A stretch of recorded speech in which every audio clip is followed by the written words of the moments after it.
श्री शिवाय दोस्तों, माचिस की डिब्बी में यह चीज रख देना, शत्रु खत्म, उसका जादू भी खत्म और गरीबी भी आपके जीवन से खत्म।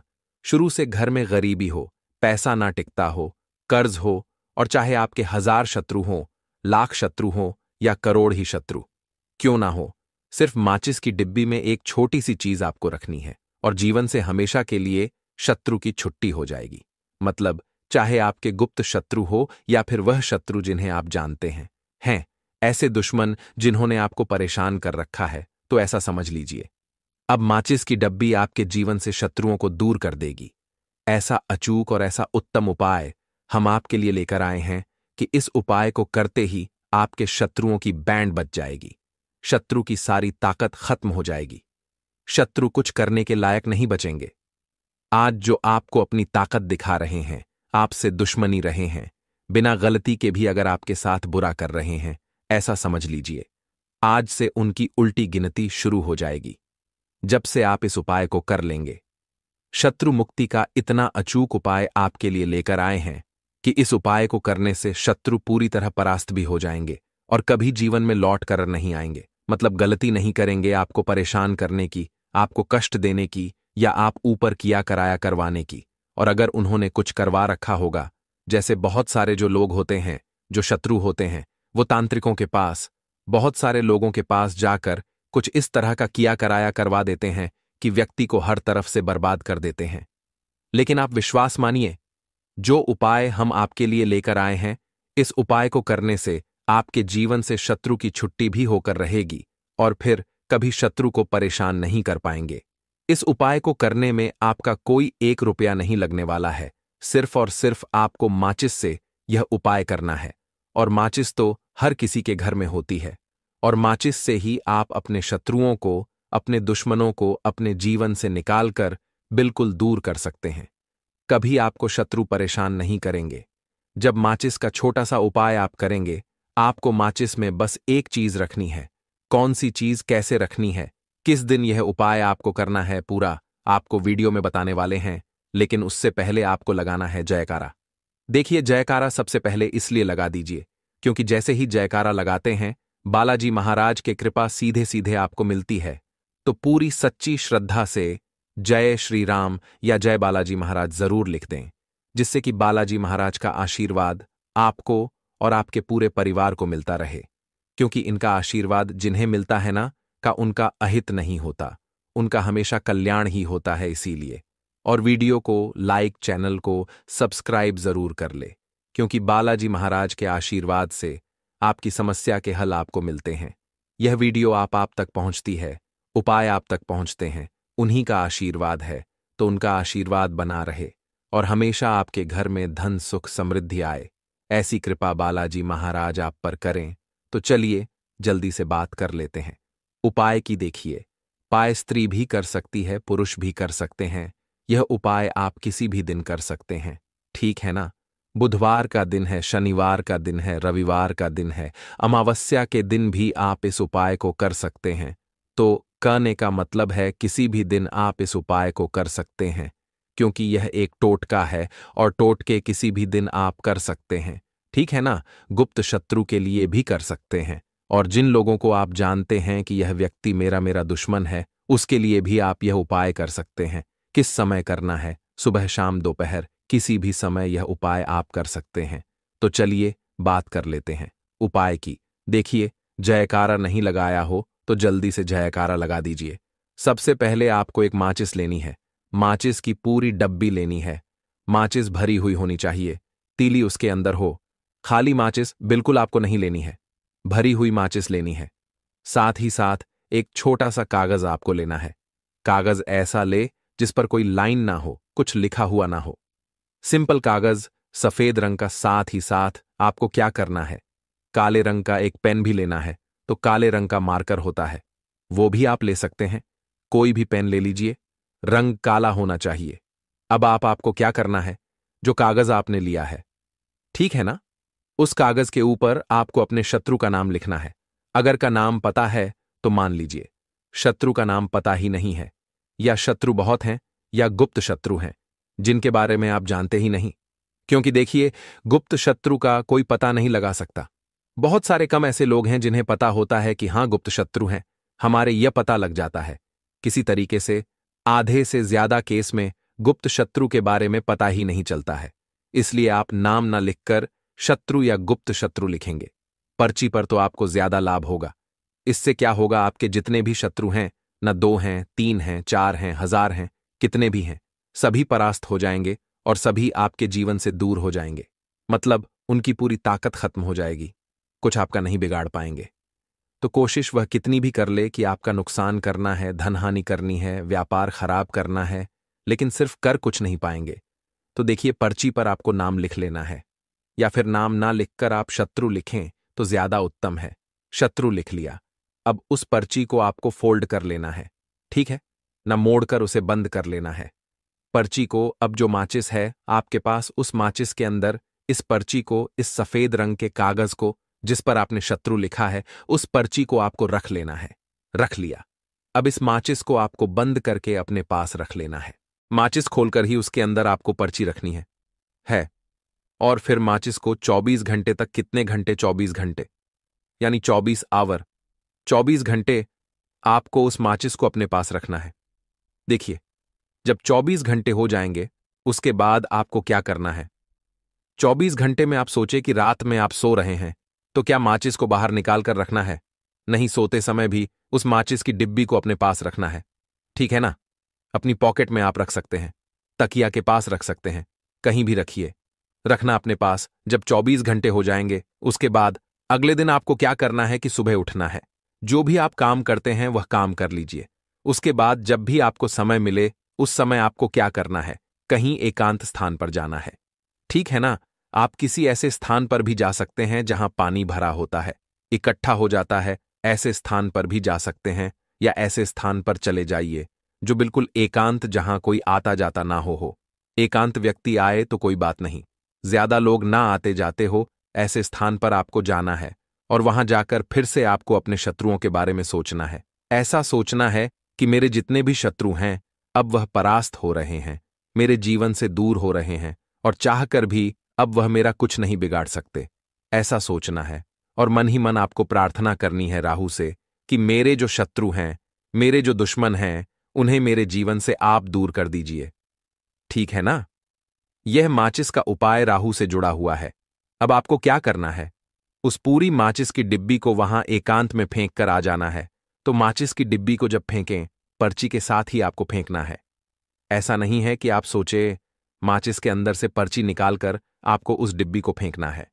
पूरी की पूरी डिब्बी ऐसे ही फेंक कर आ जाना है, तीली के साथ, पर्ची के साथ, पूरी माचिस, और फिर पलटक। आपको नहीं देखना है, सीधे अपने घर पर आइए, हाथ पैर धो। बाकी आपको कुछ भी करने की जरूरत नहीं है। कितनी यह उपाय करना है, सिर्फ एक बार करना है, ज्यादा बार यह उपाय नहीं करना है। सिर्फ एक बार तो किसी भी दिन आप यह उपाय करिए। शत्रु 1 हो, 2 हो, लाख हो, 1000 हो, करोड़ ही क्यों ना हो, आपके जीवन से दूर हो जाएंगे और कभी आपको परेशान नहीं कर पाएंगे। तो बहुत उत्तम, बहुत अचूक उपाय है, करिए और रातों रात इसका चमत्कार देखिए। देखिए, यह उपाय स्त्री पुरुष कोई भी कर सकता है। किस समय करना है, सुबह में, दोपहर, कभी भी इस उपाय को आप कर सकते हैं, किसी भी दिन कर सकते, ठीक है ना। बाकी कुछ भी आपको पूछना हो आप कमेंट सेक्शन में पूछ सकते हैं। बाकी बालाजी महाराज का जयकारा जरूर लगाइए, उनका आशीर्वाद आपको मिलता रहेगा। उनका आशीर्वाद जिन्हें मिलता है उनका हमेशा कल्याण ही होता है और कभी उन्हें शत्रु परेशान नहीं कर पाते हैं। अगर आप यहां तक वीडियो देख चुके हैं तो आपको बता दूं, आगे बताए जाने वाले उपाय इतने लाभकारी है, जिस किसी ने भी किए उसको 100% लाभ हासिल हुआ है। तो चलिए, साधारण जीवन में इस्तेमाल होने वाली वस्तुओं के कुछ धन प्राप्ति उपाय भी बताते हैं। ही तरह घर में और भी कुछ चीजें हैं जो आपके वास्तु दोष का कारण बनती है और आपकी परेशानी की वजह बनती है। तो आइए पहले जान लें, क्या आपको अपने घर में वास्तु दोष के बारे में कैसे पता लगता है और किस तरह से आप बड़ी ही आसानी से इसे कर सकते हैं। दोस्तों, वास्तुशास्त्र के अनुसार किसी भी घर में वास्तु दोष होने से सुख, शांति और पारिवारिक उन्नति में बाधा पैदा होती है। वास्तु दोष के कारण पनपने वाली नकारात्मक ऊर्जा से व्यक्ति के भाग्य पर बुरा असर पड़ता है। साथ ही घर के लोगों को कई तरह की परेशानियों का सामना करना पड़ता है। दोस्तों, शास्त्रों के अनुसार अगर हम यह छोटे मोटे उपाय कर लें तो अपने घर नेगेटिव एनर्जी से छुटकारा पा सकते हैं। तो आइए जानते हैं, लेकिन उससे पहले दोस्त आपसे रिक्वेस्ट है कि वीडियो को लाइक करें, अपने दोस्तों के साथ शेयर करें, और अगर आपने अभी तक चैनल को सब्सक्राइब नहीं किया तो सब्सक्राइब करके बेल आइकॉन जरूर प्रेस कर लें। दोस्तों, नंबर 1, जीवन में तरक्की पाने के लिए रोज पहली रोटी गाय को दें, पीपल को जल चढ़ाएं और चींटियों को मिला आटा दें, तांबे के लोटे में जल अवलाल चंदन मिलाकर रात को अपने सर के पास रखकर सो जाए, सुबह उस जल को तुलसी को चढ़ा दें। ऐसा करने से आपकी परेशानियां धीरे धीरे दूर हो जाएंगी। नंबर 2, वास्तु के मुताबिक अगर आपके घर में तिजोरी है और आप उसके सामने शीशा लगा दें तो इससे धन में बरकत होती है। व्यापारी लोग अपने कैश बॉक्स के सामने शीशा लगाएं, इससे आपके ग्राहक बढ़ेंगे। दोस्तों, 3 झाड़ू पोछा कभी भी खुले में नहीं रखना चाहिए, इन्हें हमेशा छिपाकर रखना चाहिए, और झाड़ू कभी भी रसोई में नहीं रखनी चाहिए। नंबर 4, शौचालय का दरवाजा हमेशा बंद होना चाहिए। माना जाता है कि घर की नकारात्मक ऊर्जा शौचालय में ही बात करती है। ऐसे में अगर शौचालय का दरवाजा खुला रहता है तो नकारात्मक ऊर्जा आपके घर में प्रवेश करती है। नंबर, घर में सुख शांति के लिए कपूर को घी में डूबा कर सुबह शाम जलाना चाहिए। इससे घर में वास्तु दोष भी कम होता है और रह रहे सदस्यों के जीवन की परेशानियां दूर होती हैं। दोस्तों, नंबर 6, दुर्घटना से बचने के लिए शाम को हनुमान चालीसा के बाद कपूर जरूर जलाना चाहिए। नंबर 7, घर में जिस जगह वास्तु दोष हो वहां कपूर की 2 टकियां रखें, खत्म हो जाने के बाद वहां दोबारा इसे रखें। नंबर 8, अस्त के बाद कभी भी किसी को दूध, दही या प्याज नहीं देना चाहिए, यह भाग्य में बाधक भी बन सकता है। नंबर 9, घर के मुख्य द्वार पर कड़ादान कभी भी न रखें। नंबर 10, घर में टूटा हुआ शीशा कभी भी नहीं होना चाहिए। नंबर 11, अच्छे भाग्य के लिए सुबह नहाते समय पानी में थोड़ा सा कपूर का तेल मिलाएं। शनिवार को चमेली का तेल भी मिला सकते हैं। नंबर 12, लक्ष्मी की कृपा पाने के लिए रोज रात को रसोई अच्छी तरह से साफ करके चांदी की कटोरी में कपूर और लौंग जलाएं। यह प्रक्रिया रोज की जाए तो घर में बरकत बनी रहती है और मां लक्ष्मी जल्द ही ऐसे घर से आकर्षित होती है। ऐसे घरों से नकारात्मकता हमेशा दूर रहती है। दोस्तों, नंबर 13, घर के सोने वाले कमरे में पौधे नहीं लगानी चाहिए, इससे आपके ऊपर नकारात्मक असर हावी हो सकता है। नंबर 14, घर में पौधे लगाते समय पानी में सेंधा नमक डालें। सादे नमक का भी आप उपयोग कर सकते हैं, लेकिन दोस्तों ज्यादा फलदायी होता है। आपको शुभ फल जल्द ही हासिल होंगे। दोस्तों, घड़ी की सही दिशा आपके जीवन को भी सही रास्ता दिखाने में मदद कर सकती है। के अलावा कैलेंडर को किस जगह लगाना चाहिए और किस जगह पर नहीं, यह भी हम जानेंगे। सबसे पहली बात जिसकी हम बात करेंगे वह है दोस्तों घड़ी का आकार, यानी घड़ी की शेख। दोस्तों, शास्त्र के अनुसार गोलाकार की घड़ी या अंडाकार घड़ी सबसे उत्तम मानी जाती है, पर आजकल देखा जा रहा है कि बाजार में कई तरह की घड़ियां मौजूद हैं जिसमें घर के सदस्य या भगवान की तस्वीरें और फोटो भी लगी होती हैं। लेकिन दोस्तों, आपको बता दें कि घड़ी के साथ तस्वीरें लगाना बिल्कुल भी सही नहीं है।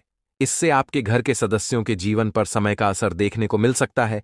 और की तस्वीर घड़ी में बिल्कुल भी नहीं लगानी चाहिए, क्योंकि भगवान की तस्वीर को रोज धूप, दीप, अगरबत्ती और पूजन की आवश्यकता होती है, और घड़ी तो कई महीनों तक धूल में पड़ी रहती है।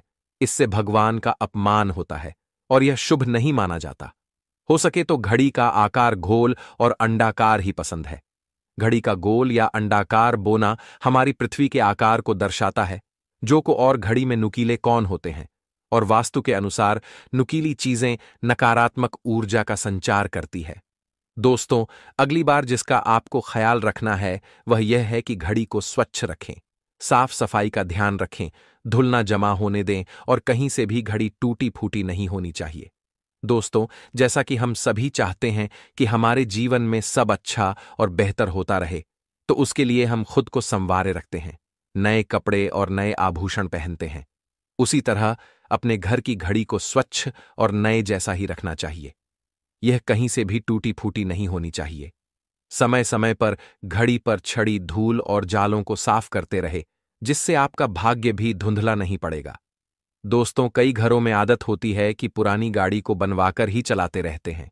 एक जगह नई घड़ी आई तो पुरानी किसी और जगह लगा देते हैं। कृपया ध्यान रखें, घर में पुरानी या फिर टूटी हुई या धूल छड़ी हुई और बंद गाड़ी तो बिल्कुल भी ना रखें। क्यों? इससे घर में नकारात्मकता और दरिद्रता का वास होने लगता है। बंद पड़ी घड़ी को घर में रखने से व्यक्ति के जीवन में नए अवसर नहीं आते और वह अपने कार्य में सफलता हासिल नहीं कर पाता। अगली बार जिसका आपको ध्यान रखना है वह है घड़ी की सही दिशा। घड़ी को कभी भी दक्षिण दिशा में नहीं लगाना चाहिए। दक्षिण दिशा यमलोक की दिशा मानी जाती है। काल का अंतिम चक्र यहीं से शुरू होता है। इसीलिए वास्तुशास्त्र में इस दिशा को घड़ी के लिए अशुभ माना गया है। घर में घड़ी को उत्तर दिशा, पूर्व दिशा या पश्चिम दिशा में आप लगा सकते हैं, लेकिन ध्यान रखें कि घड़ी को कभी भी मुख्य द्वार, कमरे के दरवाजे या आने जाने के लिए उपयोग किए जाने वाले दरवाजे के ऊपर कभी भी नहीं लगाना चाहिए। इससे समय का असर आपके आने जाने की गति और दिनचर्या पर पड़ सकता है। दोस्तों, घड़ी के साथ कैलेंडर का भी ध्यान रखें। जहां घड़ी समय का चिन्ह है तो वहीं कैलेंडर उससे जुड़ी तारीखों का लेखा जोखा बताता है। कैलेंडर को पूर्वी और उत्तरी दिशा की दीवार पर कभी भी नहीं लगाना चाहिए। यह इससे वास्तु दोष उत्पन्न होता है। और कृपया करके अपने घरों में नए कैलेंडर के साथ पुराना कैलेंडर कभी भी ना लगाएं।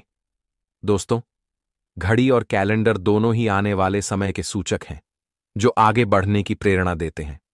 उन्हें समय के अनुसार ही लगाना चाहिए। इस बात का हमेशा ध्यान रखें कि घड़ी का समय हमेशा सही होना चाहिए। बहुत से लोगों की आदत होती है घड़ी का समय आगे या पीछे रखते हैं, तो यह गलती आप ना करें।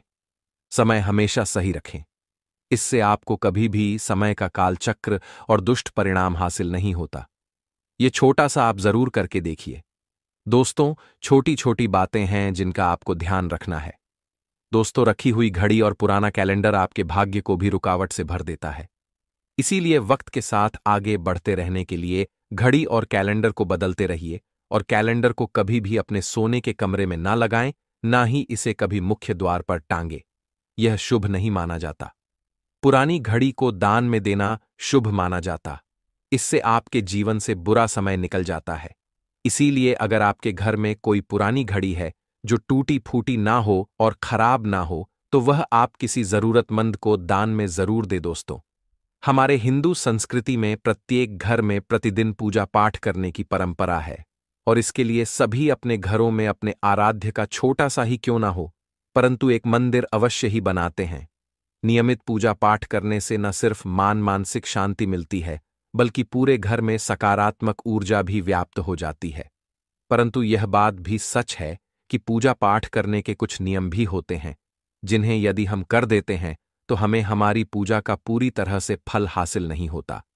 पूजा करने के नियम प्राचीन काल से ही चले आ रहे हैं, जो कि एक ठोस धरातल पर आध्यात्मिक और वैज्ञानिक दोनों ही दृष्टिकोण से ध्यान में रखकर बनाए गए हैं। इसलिए हमें इन नियमों को बल भी अनदेखा नहीं करना चाहिए। ऐसा ही एक महत्वपूर्ण नियम है नाद, यानी कि पूजा करते समय हम जब घंटी बजाते हैं, उसे बजाने के लिए शास्त्रों कुछ नियम निर्धारित किए गए हैं। शास्त्रों में देवताओं के सामने घंटी बजाने का बहुत अधिक महत्व बताया गया है, जिसे हम इस कृष्ण श्लोक के द्वारा समझ सकते हैं। आगम अर्थ मथुदेवा नाम गमन अर्थम तु राक्षस साम घंटारावम करुमिया दो देवता आह्वान चरण। इसका अर्थ है कि घंटी बजाने से देवताओं का आगमन और राक्षसों का गुमान होता है, और जो घंटियां राक्षसों से हमारी रक्षा करती हैं उसे हमारा नमन है। तो चलिए दोस्तों, जान लेते हैं कि पूजा करते समय जब हम घंटी बजाते हैं तो उसके पीछे क्या कारण है, घंटी को बजाने के क्या नियम है, और पूजा के वक्त घंटी बजाते समय होने वाली गलतियां कौन सी है जो हमें भूलकर भी नहीं करनी चाहिए। दोस्तों, क्या आपने कभी अपने घर के मंदिर में रखी हुई घंटी को ध्यान से देखा है? अगर आप ध्यान से देखेंगे तो आपको घंटी के ऊपरी हिस्से पर, यानी जहां से हम इसे पकड़ते हैं, उस पर गरुड़ बना हुआ देता है। अंततः घर पर जो हम घंटी इस्तेमाल करते हैं उसे गरुड़ घंटी कहा जाता है। पूजा करते समय गरुड़ घंटी का उपयोग भगवान को आमंत्रित करने, अर्थात भगवान का आवाहन करने के लिए किया जाता है, जिससे एक सुंदर ध्वनि से भगवान का आवाहन करने का आभास होता है। जब हम विधि विधान से पूजा करते हैं तो उसमें घंटी का उपयोग अवश्य रूप से करते हैं। पूजा संपन्न होने पर आरती करते विशेष रूप से नाद होना चाहिए, नहीं तो हमारी पूजा आदि अधूरी मानी जाती है, परंतु हम में से अधिकांश लोग इसे मात्र एक सामान्य प्रक्रिया मानते हैं और पूजा करते समय घंटी बजाना भूल जाते हैं। तो आइए जानते हैं उन नियमों के बारे में। मतलब आज की वीडियो पूरी तरह से आपके प्रश्नों पर आधारित है, जिनका उत्तर मैं आपको शास्त्रों के अनुसार देने का पूरा प्रयास करूंगा। तो वीडियो को पूरा जरूर देखें और अगर आपको आज की वीडियो अच्छी लगे तो इसे लाइक जरूर कीजिए। जय मां लक्ष्मी आपके इस वीडियो को जो भी लाइक और चैनल को सब्सक्राइब करें, उसके जीवन में कभी भी धन की कमी ना होने देना। दोस्तों, हमारे प्राचीन शास्त्र की मान्यता है कि सृष्टि के निर्माण के समय सबसे पहले जो बड़ी सी ध्वनि निकली थी वह घंटी की आवाज के समान सुनाई दी थी। घंटी की ध्वनि में ओम का नाथ का भी आभास होता है, इसलिए घंटी को ईश्वर की आवाज मानते हुए पूजा में स्थान मिला है। इसलिए घंटी का कभी भी अपमान न करें और जिस तरह से देवी देवता की पूजा की जाती है वैसे ही घंटे की भी पूजा करनी चाहिए। दूसरी बात, घंटी को प्रणाम करके ही उसे बजाना चाहिए। बिना प्रणाम किए घंटी बजाना अच्छा नहीं समझा जाता। दोस्तों, आपने अक्सर यह महसूस किया होगा कि पूजा करते समय जैसे ही घंटी बजाई जाती है तो पूरे घर के साथ साथ संपूर्ण वातावरण शुद्ध और पवित्र सा हो जाता है और चारों ओर सकारात्मकता फैल जाती है। परंतु यदि हम नियमों को नजरअंदाज कर देते हैं तो हमें इसका संपूर्ण फल नहीं मिल पाता है। दोस्तों, अधिकतर लोग पूजा संपन्न होने पर सिर्फ आरती के समय ही घंटी बजाते हैं, परंतु यह भी ध्यान रखें कि भगवान को जल अर्पण करते समय, धूप दीप लगाते समय, नैवेद्य अर्पण करते समय नाथ करना चाहिए। ऐसा करने से हमारी पूजा संपन्न मानी जाती है। दोस्तों, घंटी बजाते समय भगवान का नाम अथवा आरती अवश्य बोलनी चाहिए। 1 या 2 मिनट ना हो, परंतु प्रतिदिन सुबह शाम घर में घंटी अवश्य बजानी चाहिए। यदि आपको अपने घर में या अपने आप में नकारात्मकता महसूस हो तो आप थोड़ी देर के लिए भगवान के सामने घंटी अवश्य बजाए, सारी नकारात्मकता नष्ट हो जाएगी। दोस्तों, पूजा घर में शनि महाराज एकांत विरह उदासीनता और वैराग्य के देवता माने जाते हैं, जबकि गृहस्थी को चलाने के लिए राग प्रेम एवं भौतिक चीजों की जरूरत होती है। इसलिए शनि की मूर्ति को घर में नहीं लाना चाहिए। दोस्तों, सबसे पहली बात, दीपक और धूपदान की भारत की परंपरा मिट्टी से जुड़ी हुई है। इसीलिए मंदिर में पारंपरिक मिट्टी का दीपक अवश्य होना चाहिए। अगर आप मिट्टी का दीपक नहीं रख सकते हैं तो धातु के दीपक का उपयोग करें। अगर भगवान में आपकी आस्था ज्यादा हो तो आप उपला रखकर गुड़ और घी का धूप भी दे सकते हैं। ऐसा करने से घर में सुख शांति बनी रहती है। दूसरी चीज, घर के मंदिर में स्वास्तिक अवश्य होना चाहिए। या तो आप इसे बना लें, क्योंकि स्वस्तिक आपके घर की शक्ति, सौभाग्य, समृद्धि और शुभता का प्रतीक समझा जाता है। यही मुख्य कारण है कि कोई भी शुभ कार्य करने से पहले स्वस्तिक का चिन्ह अवश्य बनाया जाता है। तीसरी चीज है कलश। भगवान श्री कृष्ण कह, कलश सुख और समृद्धि का प्रतीक है। अपने मंदिर में रोली कुमकुम से स्वस्तिक बनाकर उस पर मंगल कलश अवश्य रखें। ऐसा करने से घर में सदैव समृद्धि बनी रहती है और की हासिल होती है। चौथी चीज, बहुत ही कम लोग जानते हैं कि शंख की उत्पत्ति समुद्र से निकले 14 रत्नों के साथ हुई थी। इसी कारण से शंख महालक्ष्मी को अत्यंत प्रिय है। शंख की ध्वनि से सकारात्मक ऊर्जा का भी संचार होता है, इसीलिए मंदिर में शंख अवश्य होना चाहिए। शंख के घर में उपस्थिति से मां लक्ष्मी भी प्रसन्न होती है और उस घर में कभी भी धन की कमी महसूस नहीं होती।